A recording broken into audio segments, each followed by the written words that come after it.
2008 সালে চিকিৎসার জন্য লন্ডনে যাওয়ার পর সেখানেই অবস্থান করছেন বিএনপির ভারপ্রাপ্ত চেয়ারম্যান তারেক রহমান। আওয়ামী লীগের 15.5 বছরের শাসনামলে দেশে ফিরতে পারেননি তিনি।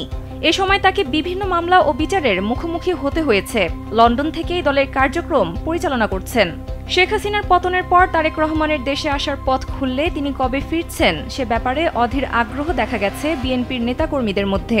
সর্বশেষ দলের স্থায়ী কমিটির সদস্য অধ্যাপক ডাক্তার AZM জাহিদ হোসেন জানিয়েছেন, আগামী জাতীয় নির্বাচন সামনে রেখে শিগগিরই দেশে ফিরছেন তারেক রহমান।